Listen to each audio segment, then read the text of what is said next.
y hablamos con Santiago Sáenz Valiente, por ahí nos puede ayudar a entender un poquito esto, cómo es el debate, ¿no? Que él es tributarista. Sáenz Valiente, muy buenos días. Jorge García lo está saludando por Radio El Mundo. ¿Cómo está usted? Jorge, ¿cómo estás? Bien. Muy bien, muchas gracias. Fin de semana húmedo. Húmedo y con noticias. Un fin de semana de muchas discusiones, ¿no? Que se dispara el rol de las responsabilidades y como todavía estamos relativamente a poco tiempo de un nuevo gobierno, se lo mira y dice, ¿tiene que ver? ¿No tiene que ver? ¿Se demora? ¿No se demora? Bueno, entonces ahí comienza a haber esos matices, ¿no? Entonces nos encontramos otra vez con la tribuna que, entonces vos tenés la tribuna K, entonces vos decís, esperá, que hace 4 meses, entonces, y tenés la tribuna M, que te dicen, no, si es todo esto porque el desastre que hicieron, entonces es muy difícil el día a día. Santiago, ¿tenés memoria? A ver, nuestro IVA, ¿cuál fue el más bajo? Cuando teníamos, ¿cuánto? ¿15% era? 13. 13 en algún momento. Sí, el IVA empezó en Argentina en 1975. Y hasta ese momento, ¿cómo el Estado recaudaba? ¿Dónde? Estaba en el colegio. Y en ese momento la tasa era del 13%, y lo que se hizo fue eliminar el FONAVI, el Fondo Nacional para la Vivienda, que era un 5%, y en cambio se reemplazó por el IVA. El IVA en realidad nació en Europa en 1919. Sí. El tema es que aquí arrancó con la tasa del 13, subió rápidamente al 16, después al 18, después se discutió sobre los 3 puntos adicionales, si eran o no IVA, con una serie de aspectos técnicos, sí. Y la verdad es que, sin duda, el IVA es un impuesto muy regresivo, es un impuesto que afecta a los que menos tienen mayormente, porque se consumen todos su ingreso en vivir, en comer, sí. Esencialmente. Así que es algo complejo desde el punto de vista operativo, en el sentido de que los agentes económicos que actúan en la cadena, todo un productor agropecuario, un comerciante, un supermercado, no debieran tener ningún efecto pernicioso por este impuesto, debiera ser neutro en cabeza de ellos, ¿no? Tal es así que está estructurado para que no haya ninguna pérdida supuestamente en el cuadro de resultados contables, ¿no? No, pero lo que hay es una ganancia, porque digamos tenemos este trabajo de evasión e ilusión en Argentina, que obviamente digamos hay una fuga, no todo permanente con relación a la hora de cobrar. Ahí la evasión de IVA es otro tema que hablamos cuando quiera, Jorge, porque sí. No hay tiempo, pero evidentemente el comerciante no tiene beneficio nunca. Te diría que en principio tiene una pérdida. ¿Y por qué tiene una pérdida? Ajá. Porque a veces tardan en pagarle las facturas, digamos, cuando aparece esta intención con toda lógica de buscar una alícuota, una tasa, un porcentual reducido para ciertos productos alimenticios, que es absolutamente razonable la pretensión, la verdad es que se rompe la cadena, aparecen los saldos a favor de los contribuyentes operativos, ¿no? Claro. De los productores esencialmente y de muchos comerciantes, y entonces ese problema no es menor, porque esos saldos a favor, como está legislado, no se pueden utilizar para pagar otros impuestos, quedan a valor nominal, es todo una situación muy muy compleja. La verdad es que, por ejemplo, si el supermercado tuviese algunos productos a tasa reducida en esa etapa, sí. Bueno, como vende muchos otros productos que van a la tasa general, por ahí no es tan grave el caso, ¿no? Santiago, en esto que se viene debatiendo, lo vengo escuchando, no sé, hará unos 2 o 3 años en Argentina, y finalmente ahora parece que el gobierno de turno propone justamente la reducción del IVA para ciertos productos, para ciertos sectores de la sociedad. ¿Lo ves viable? ¿Es fácil de implementar? A ver, sí, está en Uruguay implantado. No tiene que ser, justamente, lo que hay que hacer es subvencionar la demanda y no el producto, porque si el producto lo adquiere cualquiera, estamos subvencionando a todo aquel que compra el producto, y acá lo importa la persona más vulnerable, los sectores sociales más vulnerables son los que hay que darle una mano urgentísimo. Esto, evidentemente, hubo críticas de que esto es poco, que es una gota en el mar. Sin embargo, si miramos el conjunto, acá, ¿de qué se trata? La tarjeta social es la tarjeta que tiene el propio jubilado o aquel que tiene derecho a la asignación universal por hijo, donde cuando gaste hasta 2.500 pesos aproximadamente el cálculo que hice, le van a devolver el 70% del IVA, que son más o menos 300 pesos. Esto es el tope mensual que se va a devolver. ¿Por qué no se fijó un valor mayor? Bueno, yo creo que debe haber varios motivos. Uno, el costo fiscal es elevado, pero esencialmente, pensemos en un jubilado que gana ¿cuánto? ¿El mínimo? Sí, la mínima. 7.000, 8.000.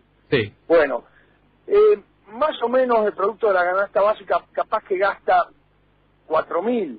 Sí, creo que es estoy pensando en 4.800, 5.000 pesos. La mínima es 5.000. Tiene esta ventaja, ¿no? ¿Podría haber sido el 100% del IVA en lugar del 70%? Sí, me hubiera gustado. Ahora, hay que tener en cuenta acá también que se están dando conjuntamente con esta medida, Jorge, una serie de medidas más, ¿no? El mínimo vital y móvil sube un 30% al 7.800 pesos.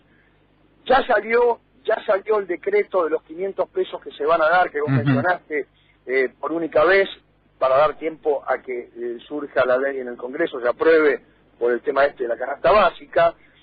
Por el otro lado, el monotributo social que existe, que se pagan 100 y pico de pesos por mes, para aquellos que justamente hacen una actividad así medio cooperativista, individual, que tienen ingresos mínimos, pasa, y ya pasó, salió la resolución general de la AFIP hoy, de 48.000 pesos de tope anual de monto de facturación a 72.000. Y por otro lado, de la asignación universal por hijo a categorías de monotributos que antes no se le daban y a trabajadores temporarios, ¿no? O sea, es un conjunto de medidas que es cierto, podrían haber sido más generosas, puede ser. El tema es que acá hay que buscar el equilibrio de cómo quedan las arcas fiscales, porque están muy, muy débiles. Este 7% de déficit fiscal de... No, sí, el número es... ¿Cuánto? Estoy buscando, mientras hablo contigo, porque no quería hablar con propiedad, pero no encuentro la última comunicación de la AFIP acerca de cómo estuvieron el tema de impuesto, ¿no? ¿La recaudación? ¿Es un tercio el IVA?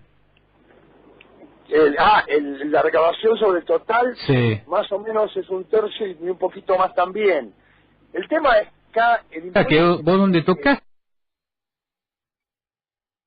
algo, que ese es el tema, ¿no? Por ahí nosotros como contribuyentes o las personas que están sacan un poquito el pie de la cabeza. El tema es que cuando sacás de un lugar, se queda queda otro sector sin recibir, o toda una discusión, ¿no? Entonces te dicen, che, que... Es todo un tema, porque, a ver, también yo creo, y en esto me parece que es importante discutirlo a nivel, digamos, del Congreso, el tema de ganancias, que se habla que en un par de semanas va a haber novedades, y que se quiere pasar lo que es la modificación de la tabla para determinar el impuesto recién para el 2017. Yo creo que eso es delicado por el hecho de que necesariamente si se legisla ahora tiene que regir a partir del 1 de enero cualquier cambio que se haga en las ganancias, porque la ley es anual. Pero, digamos, la oportunidad se hubiera subido, declara exento el aguinaldo, ¿habrá algún otro beneficio? En mi opinión, sin ser economista, creo que esa rebaja de impuestos puede repercutir necesariamente en un incremento de consumo, y entonces las empresas van a vender más IVA. Con lo cual, ahí hay un tema, ¿viste? Hay una curva que es muy famosa, que se llama la curva de Laffer. Sí. Hay un determinado límite al cual cuando ese límite forma a aumentar la evasión. Entonces, esto es importantísimo, además de que tenemos en nuestra estructura tributaria la mayoría de los impuestos que no contemplan los principios básicos. Por eso se habla de una reforma tributaria. Ay. A ver si lo perdimos. Es distorsivo, no se cumple la equidad, ¿viste? Sí. No, es una discusión viejísima en la Argentina y le echamos la culpa a los gobiernos y con los tributaristas, ¿viste? Que dicen, no, pero a mí me parece muy interesante, Santiago, lo explicás muy bien, el Estado para que funcione necesitamos pagar el impuestos. Nos molesta, no nos gusta, hay que hacer, pero tenemos que hacerlo. Claro, lo que tenemos que hacer es, Santiago, sí, hay que hacer y no lo hacen los gobiernos. Y lo que hay que hacer es, entonces vos le decís, colegio primario, hay que empezar por el colegio primario. Claro, tener claro, a ver, ¿por qué? Y bueno, justamente, para que haya... Después, y ahí es donde entra el Estado, los gobiernos de turno, decirles, le tenemos que exigir, ¿no? ¿Por qué las personas que tienen un poquito más de poder adquisitivo o la pelea, ¿no?, mandan a sus hijos a colegio privado? Porque la ecuación es esta. El tema es medir la capacidad contributiva, La capacidad de contribuir tiene que medirse correctamente y no se mide ahora correctamente. No lo estamos midiendo. Y esto lo que está haciendo es afectando el desarrollo de la economía. Cuando vos tenés impuestos que son distorsivos, se afecta el desarrollo de la economía. Sí, el impuesto al cheque, 0,6 de ida, 0,6 de vuelta, qué sé yo. Tengo aquí a Marcelo Mendieta que quiere hacerte una consulta. Sí, buenos días, doctor Sánchez Valiente. Lo que más feo me hace de toda esta cuestión de la devolución del IVA es que las compras tienen que ser, obviamente, realizadas con tarjeta de débito. Y uno piensa que los jubilados, que si bien es cierto, están bancarizados, en muchos casos uno los ve que hacen cola frente a los bancos para cobrar en efectivo y no están acostumbrados a usar tarjeta de débito. Y a eso hay que sumarle que compran, muchos de ellos, porque estamos hablando por ahí, en grandes centros urbanos tienen supermercados, qué sé yo, pero en muchos casos van a comprar almacenes de barrio que no tienen débito, o sea, que tienen que pagar en efectivo. Sí, Marcelo, a ver, ahí hay dos cositas. Sí, lamentablemente tiene que ser un plástico porque tiene que poder identificarse para poder devolverse esos fondos. Tiene que ser un plástico. Ahora, hasta donde yo entiendo, los que tienen asignación universal por hijo, los jubilados, tienen una tarjeta que funciona como tarjeta de débito. Y si no la tienen, la van a tener en forma inmediata, porque si no, esto no se puede poner en funcionamiento, eso está claro. Yo creo que hay que dedicar al jubilado con, digamos, con esta tarjeta y probablemente su documento, para que no sea utilizado por un tercero. También ese debe ser otro de los motivos por los cuales tiene un tope de esta magnitud. Y evidentemente los almacenes y los lugares alejados de los centros urbanos es un problema, van a tener que tener postnet o la persona va a tener que adquirir sus bienes de consumo básico en lugares donde funcione con postnet. Sí, eso yo creo que es así.